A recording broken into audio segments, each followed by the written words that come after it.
Welcome back to my channel. I'm Rutten, and today I'm excited to share this new digital art gadget with you.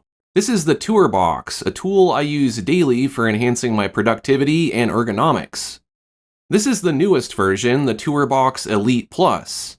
I'll be giving you a tour of what's new, along with the features that are most beneficial to my creative workflows. Quick disclaimer, this video is sponsored by TourBox, and they sent me this device to review. As always, all opinions in this video are my own.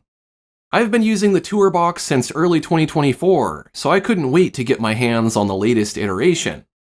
The TourBox Elite Plus arrived ready to go. I simply updated the TourBox software, and Bluetooth pairing was a breeze. It only took a matter of seconds to get it up and running. I was pleasantly surprised when my presets automatically migrated from my previous TourBox, a major time saver. Let's get into the details of this review, starting with the new features that I find the most exciting. The first new feature that I find useful is the ability for the TourBox Elite Plus to control my iPad. Using the dual Bluetooth channels, I can connect the TourBox to two separate devices and effortlessly switch between them using a button on the bottom of the device. A handy LED color indicator shows which mode is active. In applications that support cloud storage like Clip Studio Paint, I can seamlessly work on the same canvas whether I am on desktop or the iPad. Here you can see I am sketching this painting of an orange slice on my iPad. If I want to add the color and detail using my desktop, all I need to do is launch Clip Studio Paint and load the project from the cloud. I can resume painting using the same tools and brushes that I was using on the iPad. One thing to note when working between iPad and other devices is that the available shortcuts will be inconsistent. For example, the iPad is intended for mobile painting, so there aren't as many keyboard shortcuts and commands as you'd find on a desktop computer. Likewise, the touch gestures that are on an iPad might not be available on your desktop. Nevertheless, many of the core commands like brush sizing, adjusting the canvas, and clearing layers are available on all devices, though how you program them might differ. As you can see, the TourBox app looks different on iOS compared to Windows. Though the interfaces aren't identical, adding commands to the TourBox is. Just select the button or dial you'd like to program and choose a command to add to it. I really like the look of the new translucent case. It is a sleek departure from the previous white and black matte options. It maintains the fingerprint-resistant quality while adding a touch of elegance. What I like most about this change is that there is contrast between the shell and the controls. This makes it a bit quicker to get your bearings, especially in a dark environment. Although, once you practice with the shortcuts a bit, you won't even need to look at it. You can operate this controller entirely by feel. The TourBox Elite Plus is very portable. It slips easily into a bag, and an optional protective case offers added security. The case is made from a very rigid foam and it zips closed. It even has a handle for easy carrying. Even without the case, the TourBox is very durable. It feels solid in terms of build quality. The TourBox software is excellent and easy to program. I love that I can add a label to my shortcuts so that I know exactly what the command is meant to do.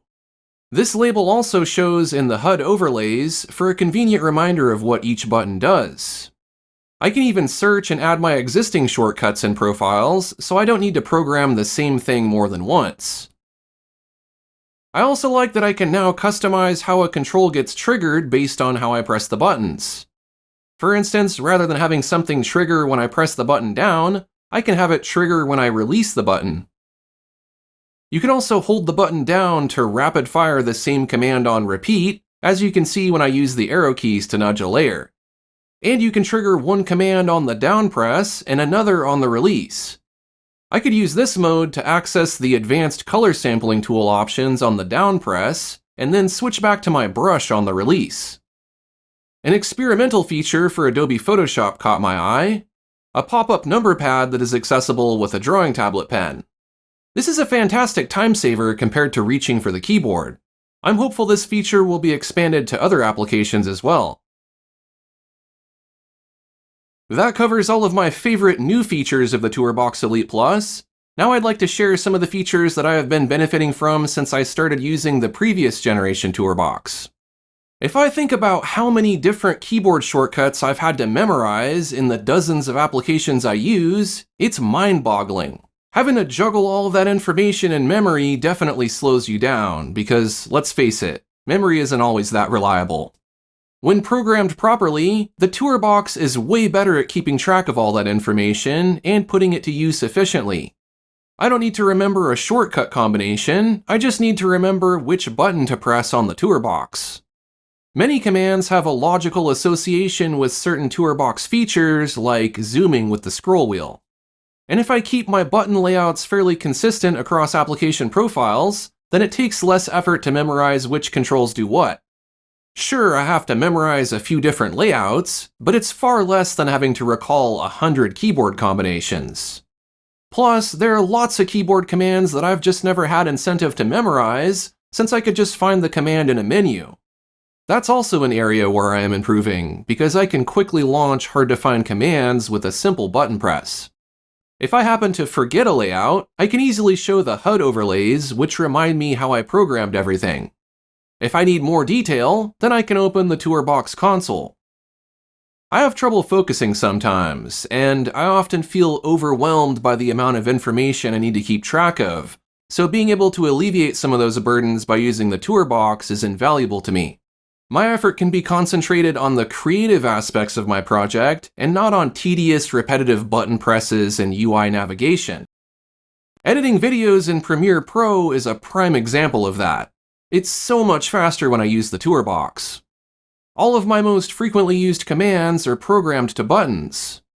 It feels very natural to zoom into the timeline, make cuts, playback at normal and double speed, delete sections, and add markers and transitions.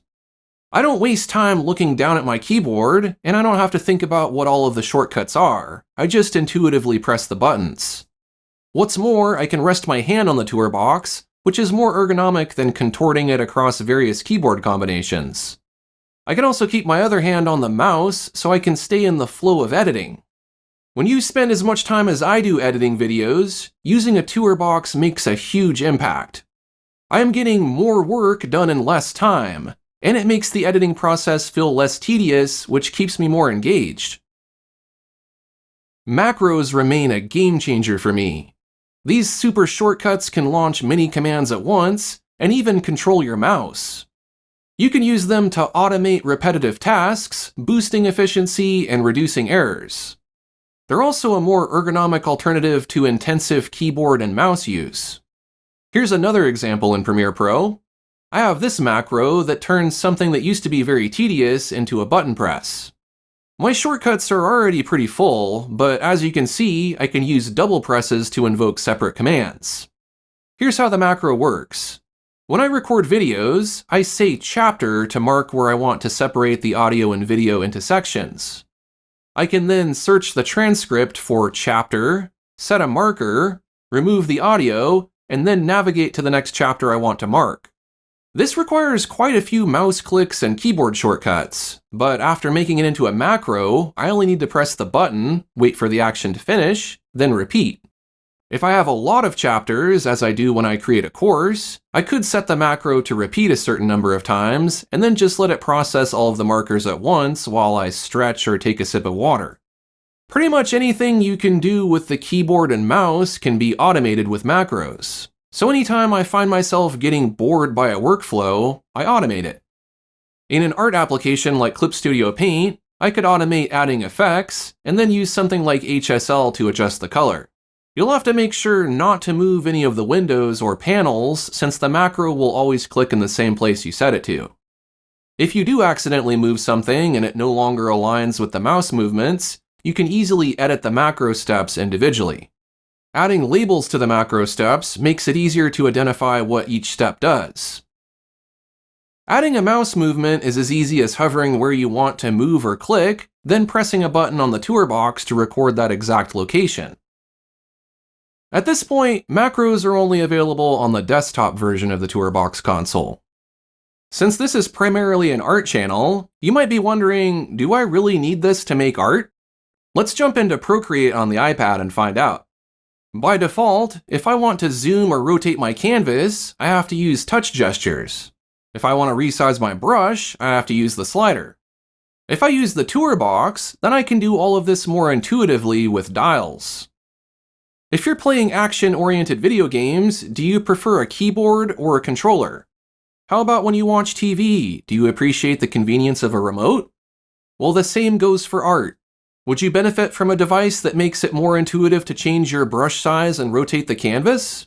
Would it make you feel less frustrated to make art if, rather than hunting through menus, you can just press a button to launch a command or an entire workflow?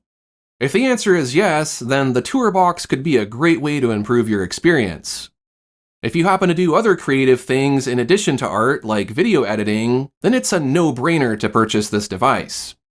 That's all for this review. As you can see, my TourBox is not just collecting dust. I really do regard it as an essential piece of technology. I use it daily, and my work would be less comfortable and less efficient if I had to live without it. Overall, the TourBox Elite Plus is a powerful tool for anyone who is seeking to enhance their productivity and creativity. It's thoughtfully designed, feature-rich, and built to last. If you're serious about your work, I highly recommend exploring its potential. You can purchase yours using the affiliate link in the description of this video. I earn commission without any additional cost to you.